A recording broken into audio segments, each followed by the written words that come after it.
to me for all you.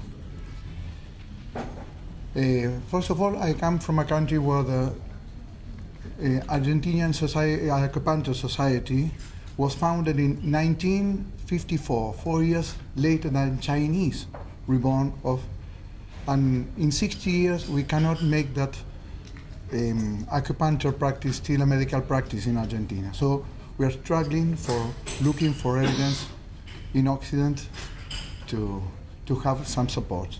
So the question is traditional Chinese medicine definite and exact science? So we'll go through a comparison between the Chinese five-element theory and Euclid regular polyhedron postulates.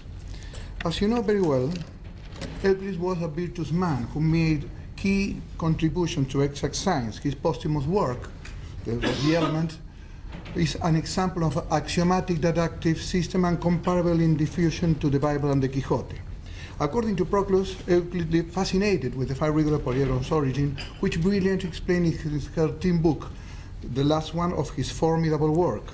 From book 7 to 10, he analyzed this solid geometry, but in book 13, he presented the last proposition for the five regular polyhedrons, improving the previous work of Tatetus, and in the words of Spanish artist Alberto Durero, in respect to these five regular polyhedrons, they cannot be other than those enrolled in the entirety tangent of a sphere.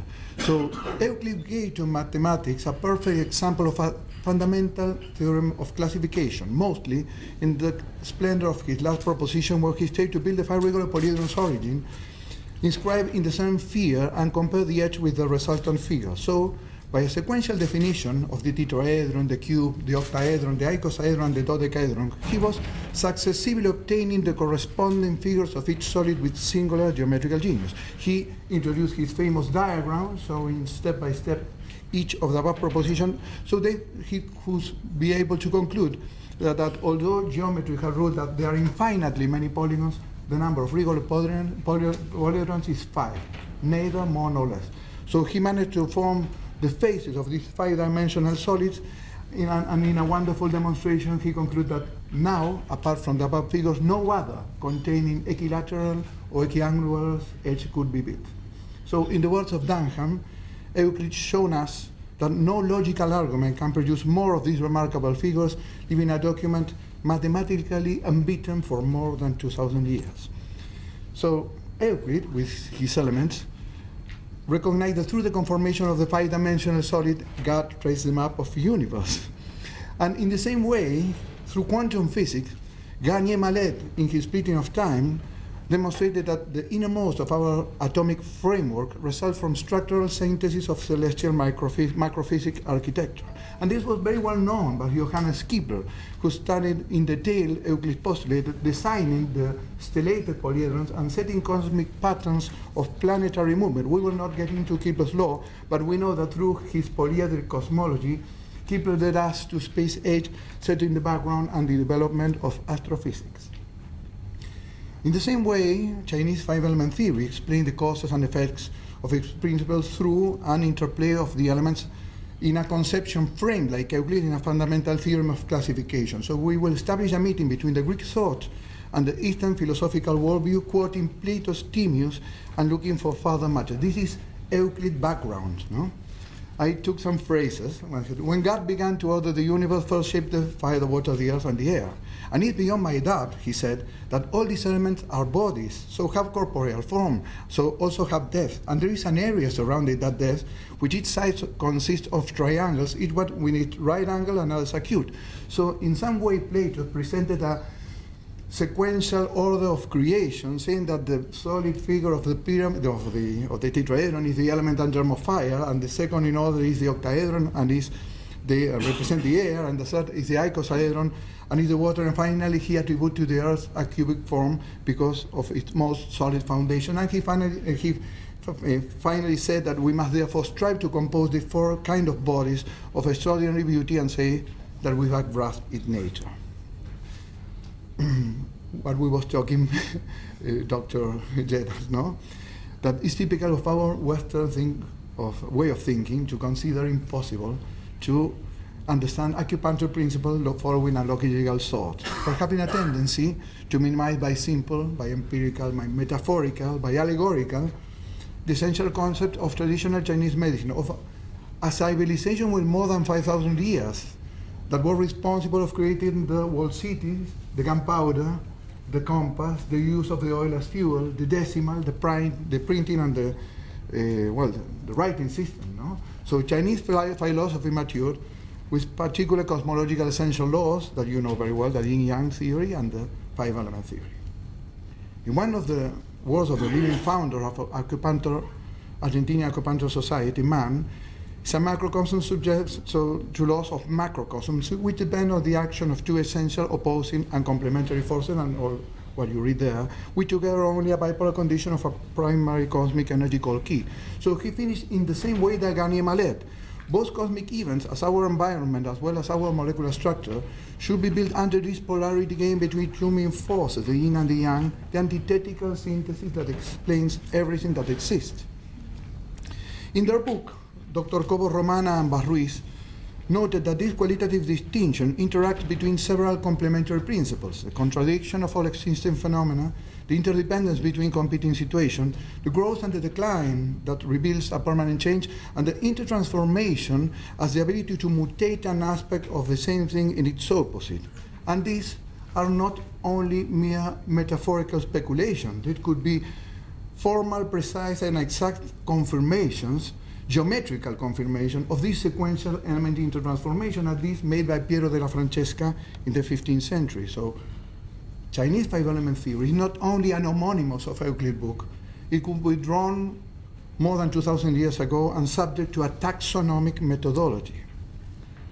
Chinese thought of 50 centuries ago allowed them to understand the cyclical development of seasonal stages, establishing that there is a generative and inhibitory cycle where the yin and yang mutation clearly expressed, for example, in the opposite effect of the fire able to evaporate in the water, or in the water capable to extinguishing the fire, two different polarities within the same dimension in dynamic balance.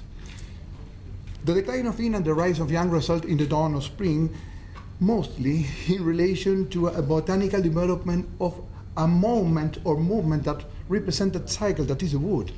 On the contrary, the decline of yang and the growth of yin that result in the twilight or autumn is characterized by the involution of the wood. For that, this step is classified as metal movement, alluding the action of an axe chopping the floor. And the fifth movement is man, who enters from the earth, is aware of all the mutation phenomena surrounding him. So when plotting these elements and putting this fifth movement externally, this allowed the cycle to be diagrammed in a figure of a pentagon, so that in relationship to the surrounding universe, the Chinese could conceive it in a theoretical abstraction that relates all existence through a dynamic balance between its mutual generation and reciprocal control.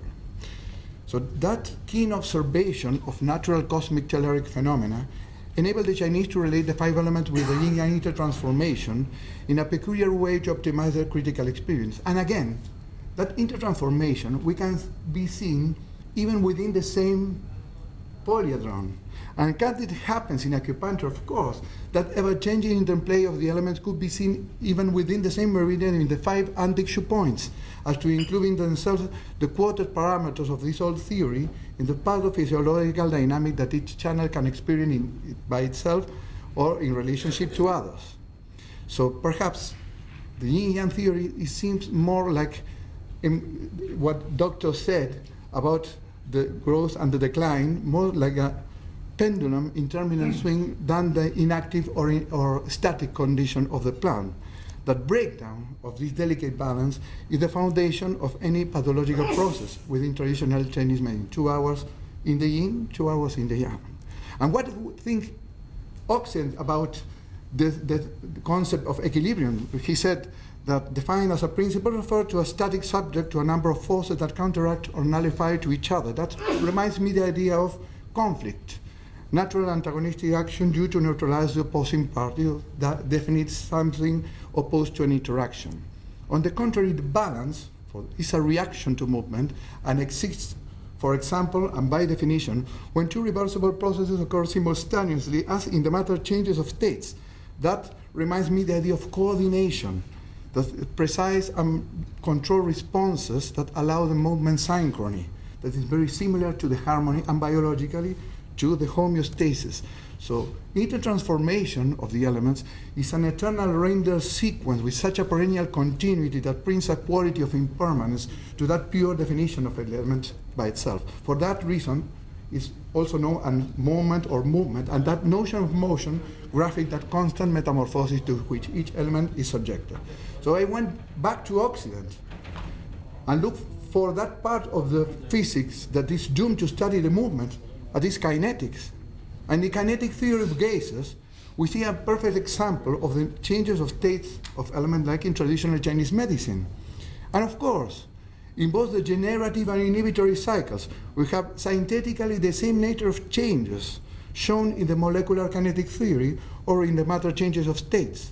So now, for getting a relationship between structure and function within that dynamic balance, as Mariano Giacomonetti did, we will adapt these terms of traditional Chinese medicine into or transfer to human biology to yin or stroma to the support tissue, or yang or parenchyma to the function organ tissue. Regarding the function, André Thomas described the concept of muscle tone, describing the respective neurological disorder that open a new field into neurology. Respect to the structure, Richard Fuller, defining in architectural engineering the tensegrity as structure or isolated but closely related components in a continuous tense network. The best notion of integrated tension is that of Kenneth Nelson, to those systems that can absorb compression and distension, then to resume its original structural patterns. And perhaps the net would be the lymphatic system, no doctor, or perhaps this is the net. This is a microscopical view of a fascia, and we can appreciate the geometrical pattern of its structure. This is a model of structural balance where the connective tissue connects all the body, interconnects all the body at fascial level through the interstitial matrix. Again, we can see at the right a tensegritic model of a cupula identical to a very well-known human membrane that is the diaphragm. And referring to membranes, are elementary assemblies of connective tissue capable of providing support and resistance to any kind of changes, torsion, compression, traction, or both flexion. For that, we have architectural models of these biological structures.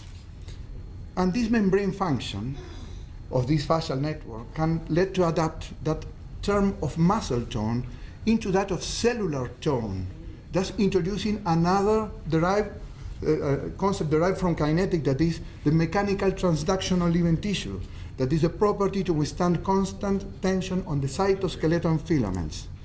And it could be seen clearly reflected in the pathophysiology and therapeutical action of the tendinomuscular channels. But going from macro to microscopically and going further into science, this property enabled the parenchyma to encode, that was the diagram that I wanted you to see, amplified or attenuated vibrations transmitted from the stroma as a widespread feeling or chi phenomenon that reaches and influences the naturals. This is not science fiction. Here we have external forces over the membrane acting on the cytoskeleton and through mechanotransduction making a gene expression, or external pressure over the matrix that release oncogene or all that remodeling process cascade. And this is also a knowledge derived from kinetic, that is kinematic indeterminacy, and led us to understand the changes within a biological system, adapting it to maintain its internal balance. By this way, biostructural system can integrate the whole with each of its components to remain stable. Both properties allow to recover the original structural conformation, and that new concept is tensional dimensional integration. That scientific knowledge, inherited of multidimensional vectorial system, bring us back to Euclid postulated and finding actual application to the morphogenetic field theory. Rupert Sheldrake, member of the Royal Academy of Science in London, postulated the hypothesis of formative causation based upon the existential of interdependence theory, explaining coevolution for collective information fields of morphic fields, nurtured by thought or habits or emotions, doctor. That, like in traditional Chinese medicine, each element has its own emblematic emotion. informing the species memory, determining its development and progression.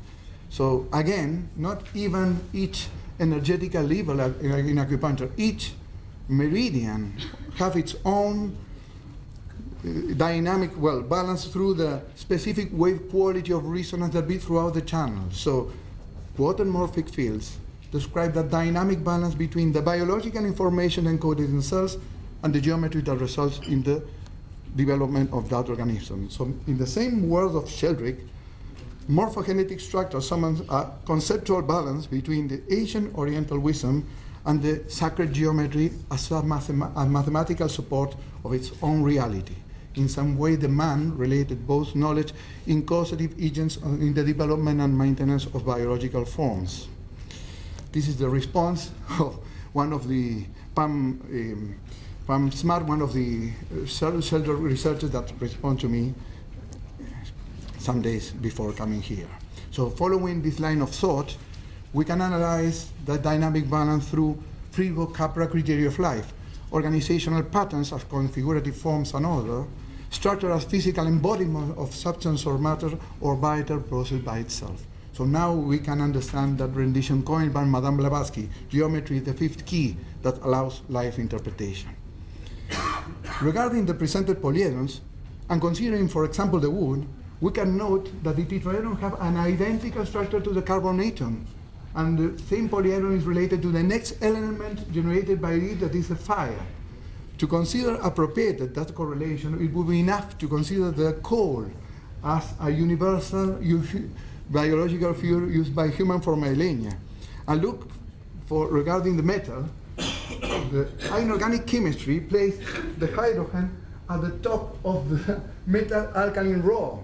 Metal by condensation generates water. Look at the name, hydrogen generates water. We are in the same channel. The same with the earth and the nitrifying bacteria, and all the basic components convoked for life.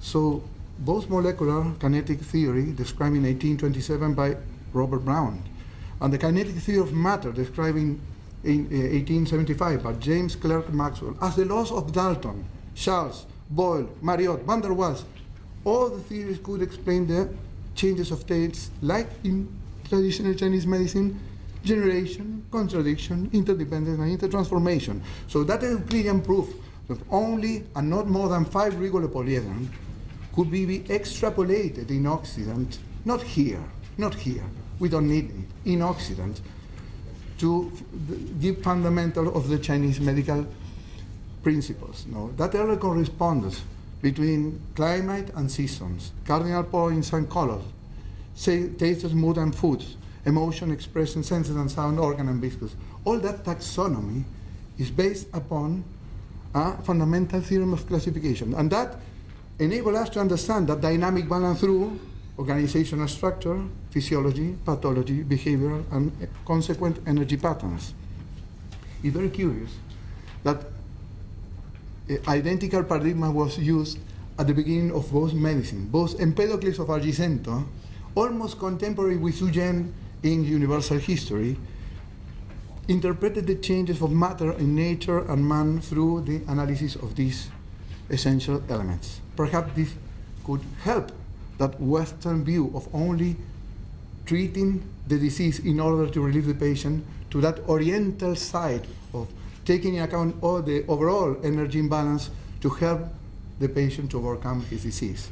That dynamic conception of human chronobiology enabled the Chinese and all other traditional medicine, of course, to manage that delicate homeostatic balance of that self-regulated system that is the human being. It may be inferred that Chinese medical principle can recognize an exact basis demonstrated by the oldest formal science ever known, this is geometry, to support the dynamic of their intertransformation and their successful diagnosis and accuracy therapeutic through times. Perhaps it's very simple, but it's what I came here to tell you.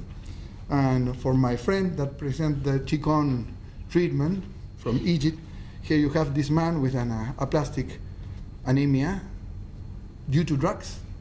We can't use anything more, and all these children that were born from previously considered infertile couples I don't have kids, but really I have kids. Well, thank you very much. That's all. Yes, please. May I make a comment? Assuming we all know more and more about the physics and the chemistry of the universe and the 5 elements. However, we can argue higher animals like human beings are above so-called those elements. I don't agree with that argument, but assuming there's something above it, meaning it's super organized, how do we then explain that modern Western medicine, that they have advanced a whole lot above and upon this traditional medicine, whether it's Chinese Ayurveda?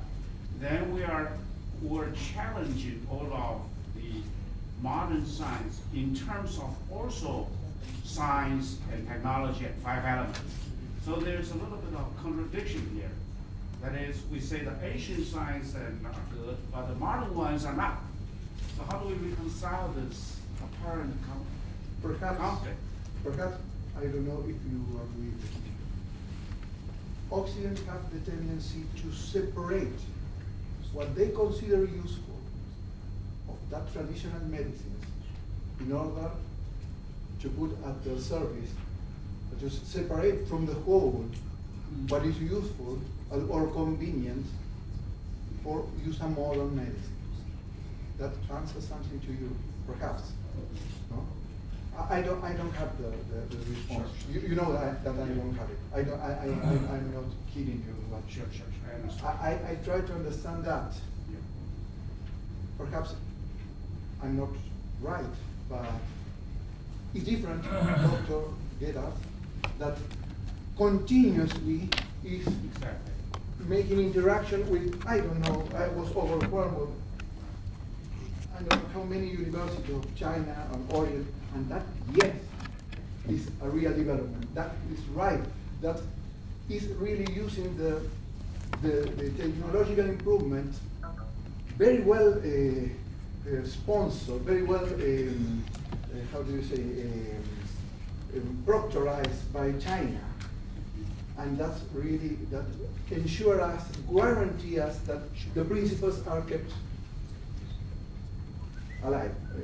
I don't know if you understand what I told. Well, we must continue. Okay, I would like to add something that I have inferred from Ayurveda, and probably that will answer it or supplement some of what you wanted to ask and something that you've said. The theory of 5 elements is quite common to Ayurveda as well, listing Prithvi, Jal, Akash, and all the things.